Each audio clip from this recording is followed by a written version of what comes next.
Stop for a second and think about the last time you drank water. Not coffee, not tea, just plain water. You probably did it without thinking, because for your entire life, you've been told one simple rule: drink more water and your body will function better. That advice is not wrong. But after the age of 50, it is incomplete. And in some cases, it can quietly work against you, because what your body does with water at 30 is not what it does with water at 60. The system changes, the response changes, and the biggest mistake I see in adults over 50 is not dehydration, it's ineffective hydration. They are drinking enough water, but their circulation is still poor.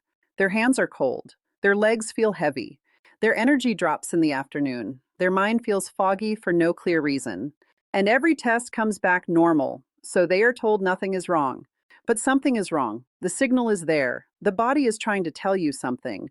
And today I want to show you what that signal actually means. Because there is one small change, something that takes less than a minute that can dramatically improve how your blood flows after 50. Not in theory, in real measurable ways. And once you understand the mechanism behind it, you will never drink water the same way again. I've spent years working with patients who felt exactly like this. People who did everything right. They walked regularly. They avoided processed food. They stayed consistent with their medications. And they drank water all day long. Yet they still felt like their body was slowing down in ways they couldn't explain. One of them was a man I'll call Victor. Victor was 68, retired engineer, very disciplined. He tracked his steps, his meals, even his sleep. And he drank nearly 2 liters of water every day. But he felt like his body was running on low power. Not sick, not in pain, just underpowered, cold fingers, dizziness when standing, afternoon fatigue. His blood pressure was fine. His labs were fine. Everything looked acceptable. But he didn't feel acceptable. And this is where most systems stop. Because if the numbers look okay, the assumption is that the body is okay. But numbers don't tell the full story. Function does. And when I looked deeper into Victor's routine, I found something most people overlook. It wasn't how much water he was drinking. It was how his body was responding to it. Because hydration is not just about volume, it is about circulation. It is about how efficiently that fluid moves through your system. And after 50, that process becomes less efficient for very specific reasons. Let me explain. Your blood is not just liquid. It is a living system. It carries oxygen, nutrients, and signals. It moves through vessels that adjust size based on need. This is controlled by a molecule called nitric oxide. You don't need to remember the name, but you need to understand what it does. It tells your blood vessels to relax, to open, to allow blood to flow smoothly. When this system is working well, circulation feels effortless. Your hands stay warm, your brain feels clear, your energy is stable. But after 50, something begins to change. The body produces less of this signaling molecule. The vessels become slightly less responsive. And at the same time, your blood becomes just a little thicker. Not enough to show up as a disease, but enough to change how it moves. Now combine that with something else. Your body's natural thirst signal becomes weaker. You don't feel as thirsty as you should.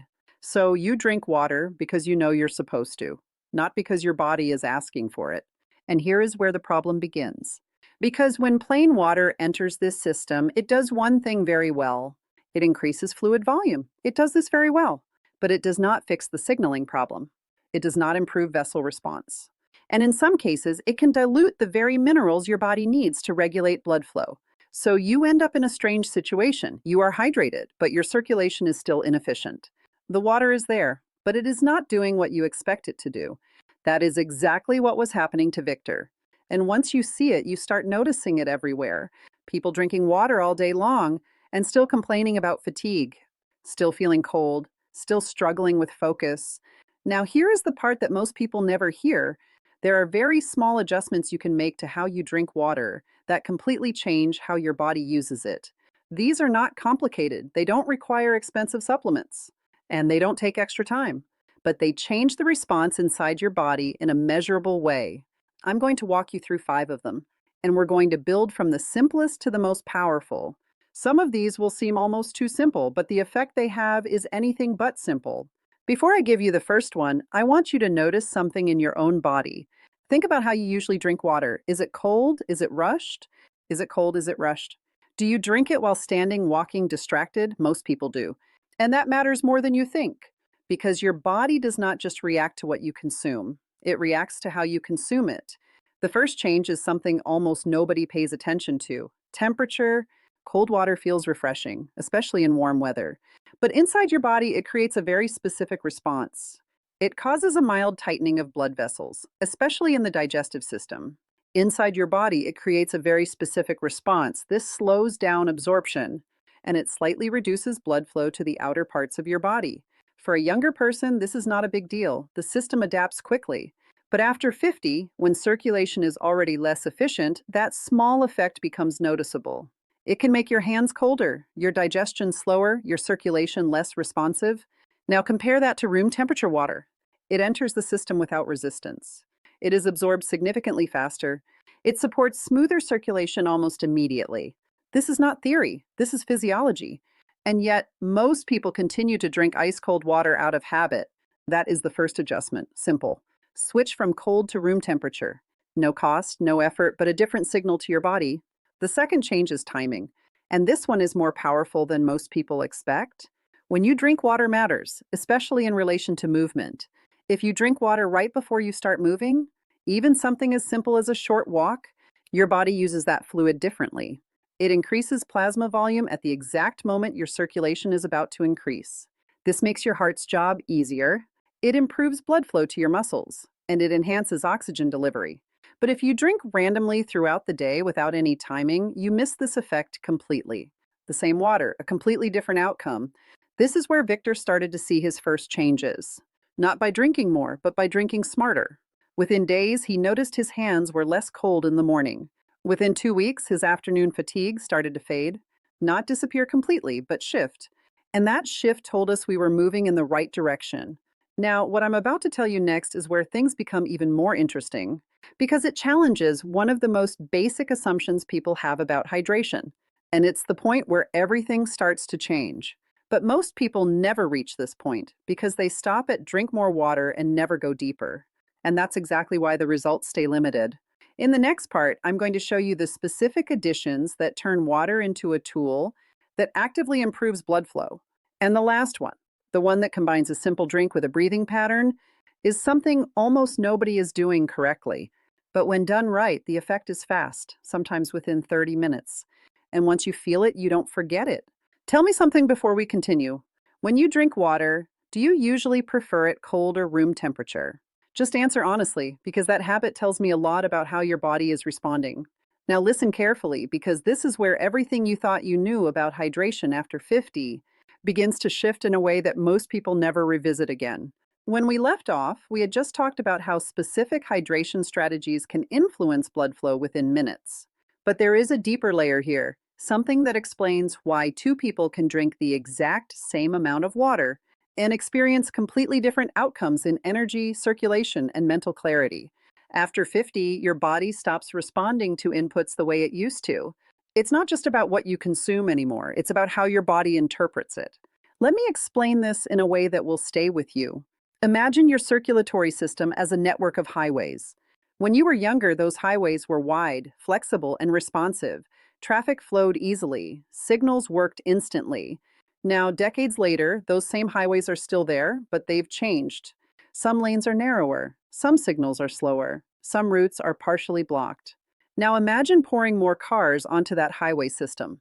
That's what drinking more water is like, more volume. But if the signals are not working, if the roads are stiff, if the timing is off, more cars do not fix the system. Sometimes they make congestion worse. This is exactly what happens with hydration after 50. And this is where the sixth principle comes in, something your doctor almost never explains because it falls between disciplines. Hydration signaling, this is the hidden key to your vitality. Your body does not respond to water itself. It responds to signals created by water interacting with minerals, temperature, timing, and biochemical triggers. Without those signals, water is passive. With those signals, water becomes active. This is why 2 glasses of water can produce completely different effects depending on how they are consumed. Now let's go deeper into the mechanisms that make this real. There is a structure inside your blood vessels called the endothelium. It's not just a lining, it's an active organ. It senses flow, pressure, and chemical signals, and then decides how your vessels should respond. Should they relax? Should they constrict? Should they allow more oxygen delivery? Should they prioritize the brain or the muscles? After 50, this system becomes less responsive, not broken, just slower. And here is the critical insight. The endothelium responds far more strongly to changes than to constants. If you drink water the same way every single day, at the same temperature, in the same pattern, your body begins to treat it as background noise. But when you introduce variation, temperature shifts, mineral signals, timing changes, your vascular system wakes up, it responds. This is why some of the simplest strategies produce the most surprising results. Let me show you something almost nobody talks about: pulse hydration. Instead of sipping water continuously all day, which creates a flat, unchanging signal, you create pulses.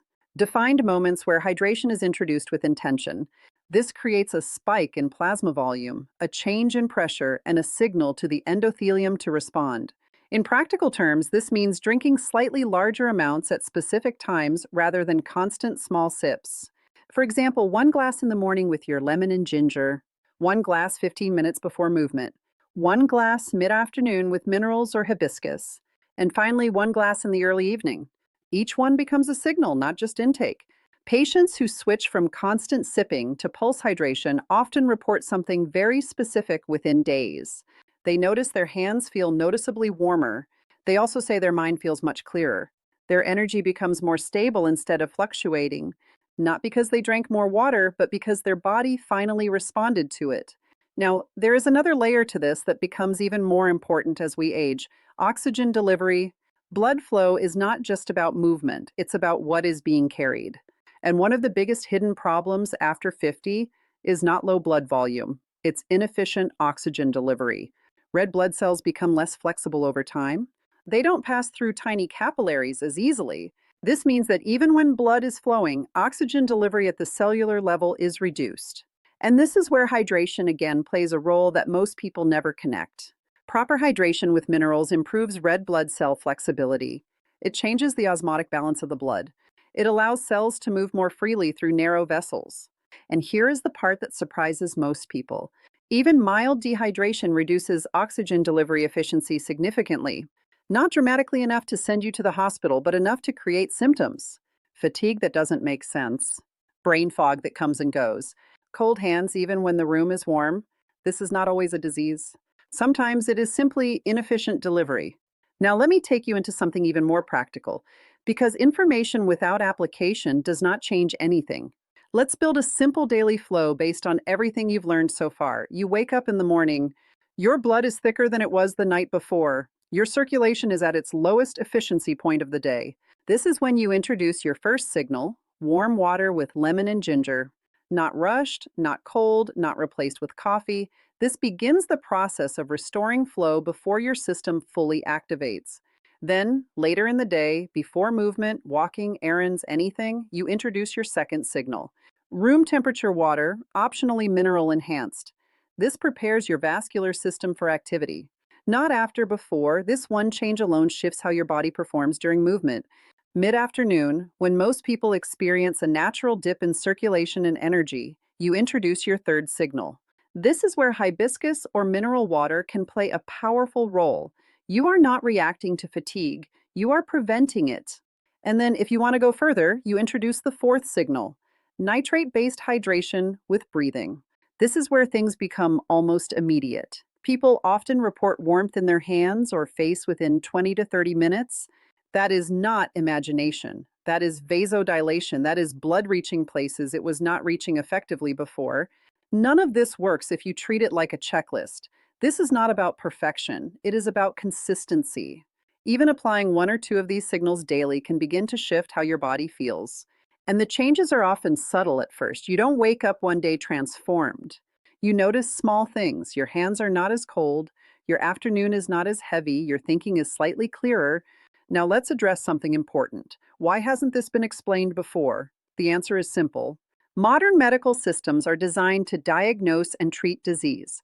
They are not designed to optimize function at this level. A brief appointment cannot cover vascular signaling, hydration dynamics, and nitric oxide pathways. So it gets simplified. Drink more water, stay hydrated. Which is not wrong, but it is incomplete. And after 50, incomplete information leads to incomplete results. I want to leave you with something practical. Pick one change, not five, not everything at once, just one. Maybe it's switching to room temperature water. Maybe it's starting your morning differently. Apply it consistently for 1 week. Then observe, not with judgment, but with awareness. What feels different? Because small, intelligent adjustments applied consistently are how real change begins. Your body still knows how to do this. It just needs the right signals: warmer, clearer, more stable, more alive. And that is the real goal here, not just hydration, but function, the kind of energy that feels steady. Take care of your circulation. It's carrying every second of your life. Support it properly, and everything else follows.